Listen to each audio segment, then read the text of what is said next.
જય માતાજી। આજ રોજ જે આપણો કાર્યક્રમ આવી રહ્યો છે ઇનામ વિતરણ કાર્યક્રમ, તો આપણે બાપુ જે એક સંત સાધુ એના શરણોમાં અમે વંદન કરવા આવ્યા હતા, બાપુના આશીર્વાદ લેવા માટે આવ્યા હતા અને ખૂબ જ આનંદ થયો કે બાપુએ એટલું દિલથી બધાને એટલા આશીર્વાદ આપ્યા છે। બાપુને કહેવા માટે બે લાઈન યાદ આવે ત્યારે, સાધુ તેરો संग न छोड़ू मारा लाल, लाल मेरे दिल में संतो लागी रे वैरागी रामा, जोयू में तो जानी हो जी।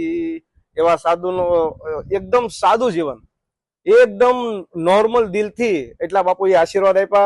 एटला परिवार ने अहींया बैठा बैठा ये एक परिवार ની એક ઉપાધિ કે જે કહેવાય ને કે અંદર દિલથી એની ઉપાધિ થતી હોય, એવા બાપુએ આઈલીની ઉપાધિ વ્યક્ત કરી અને બધાને સરસ આશીર્વાદ આપ્યા છે। જય સિયારામ, જય સીતારામ।